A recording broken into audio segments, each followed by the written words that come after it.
একটি জরুরি অপারেশনে তাড়াহুড়ো করে এক ডাক্তারকে হাসপাতালে ডেকে পাঠানো হলো। সে তড়িৎ গতিতে হাসপাতালে পৌঁছে গেল। হাসপাতালে ঢুকেই সে নিজেকে দ্রুত প্রস্তুত করে নিল সার্জারির জন্য। এরপর সার্জারির ব্লকে গিয়ে সে দেখল রোগীর একটি ছোট্ট ছেলে বাবা ওখানে পায়চারি করছে ডাক্তারের অপেক্ষায়। ডাক্তারকে দেখা মাত্র লোকটি চেঁচিয়ে উঠল, আপনার আসতে এত দেরি লাগে? দায়িত্ববোধ বলতে কিছু আছে আপনার? আপনি জানেন আমার ছেলে এখানে কতটা শোচনীয় অবস্থায় আছে?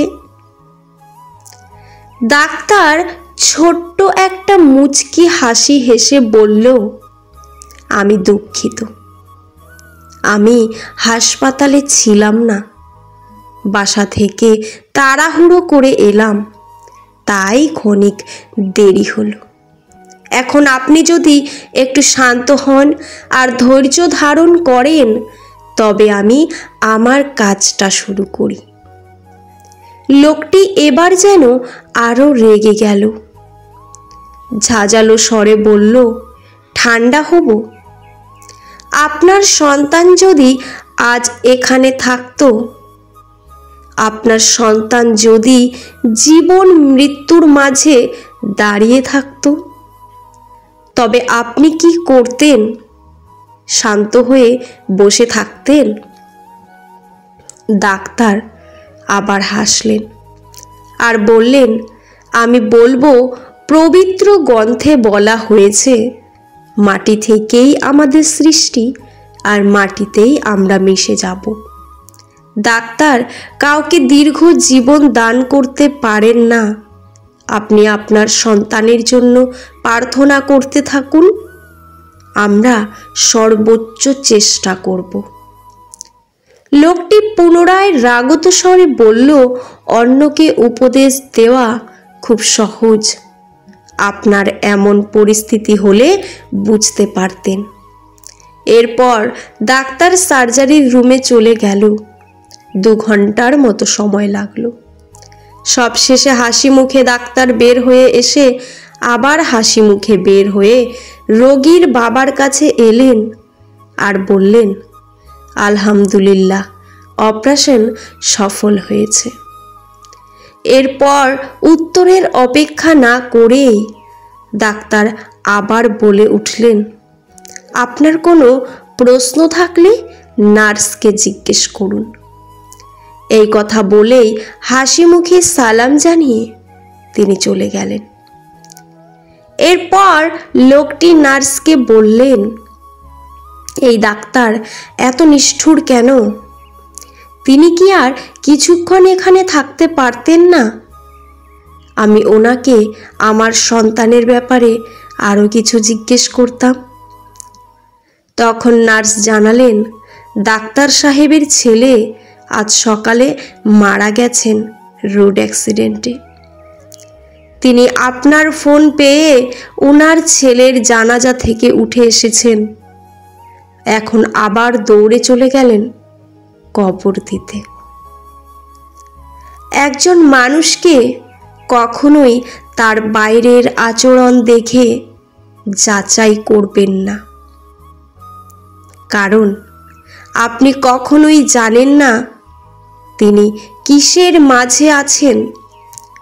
সমালোচনা আর সন্দেহ না জেনে তাই আমাদের করা উচিত নয়। বিপদের মাঝেই ধৈর্যের পরীক্ষা দিতে হয়। যে পুরুষ অসংশয়ে অকুণ্ঠিতভাবে নিজেকে প্রচার করিতে পারে, সেই সমর্থ পুরুষ সহজেই নারীর দৃষ্টি আকর্ষণ করিতে পারে। নারী দাসী বটে, কিন্তু সেই সঙ্গে নারী রানীও বটে। সুন্দরী মেয়েদের হাতের লেখা সুন্দর হয়, এটা হলো নিপাতনে সিদ্ধ। সুন্দরীরা মনে প্রাণে জানে তারা সুন্দর। তাদের চেষ্টাই থাকে তাদের ঘিরে যা থাকবে সবই সুন্দর হবে। নারীর বয়স তার দেহে, পুরুষের বয়স তার মনে। মেয়েরা ব্যক্তিগত চাহিদার কাছে কখনোই পরাজিত হয় না। মেয়েদের চরিত্রের মাধুর্য পাওয়া যায় কুমারী অবস্থায়। প্রতিটি মেয়ে হয়তো তার স্বামীর কাছে রানী হয়ে থাকতে পারে না, কিন্তু প্রতিটা মেয়েই তার বাবার কাছে রাজকন্যা হয়ে থাকে। যে সমাজে শিক্ষিত, স্বনির্ভর, সচেতন মেয়ের সংখ্যাই বেশি, সেই সমাজে বিচ্ছেদের সংখ্যাটা বেশি, বিয়ের সংখ্যাটা কম। পুরুষ শেষ অবধি চায় না মেয়ের মধ্যে পুরুষের অনুকরণ, যেমন মেয়ে চায় না মেয়েলি পুরুষ। ভদ্র ছেলেদের জন্য মেয়েদের মনে কখনোই প্রেম জাগে না, যা জাগে সেটা হলো সহানুভূতি। পৃথিবী জুড়ে প্রতিটি নর নারী এখন মনে করে তাদের জীবন ব্যর্থ, কেননা তারা অভিনেতা বা অভিনেত্রী হতে পারেনি। মেয়েরা প্রথমবার যার প্রেমে পড়ে তাকে ঘৃণা করলেও ভুলে যেতে পারে না। পরিষ্কার জল কাগজে পড়লে দেখবেন শুকিয়ে যাওয়ার পরেও দাগ রেখে যায়। একজন বিবাহিত মেয়ে কোনোদিনই কুমারী জীবনে ফিরে যেতে পারে না, কিন্তু কাছাকাছি হয়তো যাওয়া যায়, চেষ্টা করলেই যাওয়া যায়।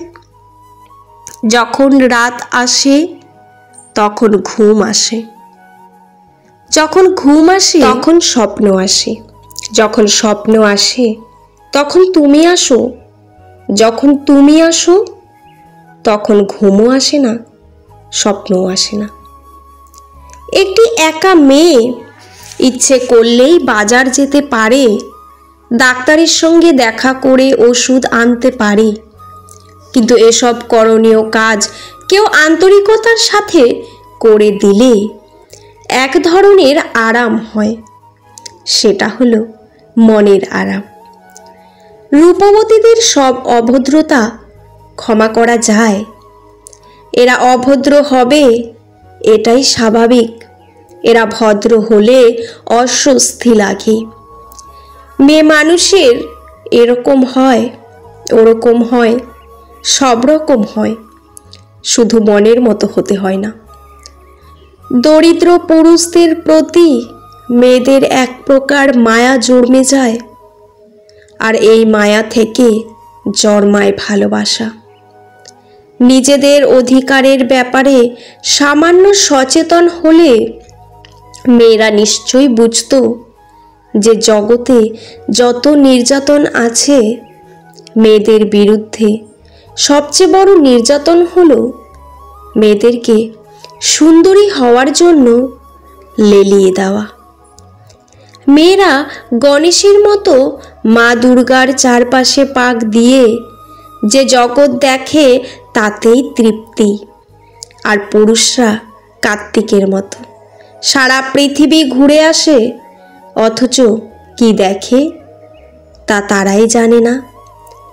একজন মেয়ে একজন পুরুষকে বিয়ে করে পুরুষটির চরিত্রের জন্য, তারপর সারা জীবন চেষ্টা করে সেই চরিত্রটি বদলাবার। ছেলেটি তার বিছানা গুছিয়ে না রাখলে মা খুশি হয়, দেখতে পায় একটি পুরুষের জন্ম হচ্ছে, কিন্তু মেয়েটি বিছানা না গোছালে একটি নারীর মৃত্যু দেখে মা আতঙ্কিত হয়ে পড়ে। ভিডিওটি ভালো লাগলে চ্যানেলটি সাবস্ক্রাইব করে পাশে থাকবেন।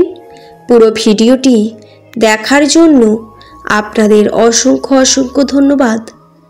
ভিডিওর শেষে জয় শ্রীকৃষ্ণ লিখতে ভুলবেন না। ভালো থাকবেন। ধন্যবাদ।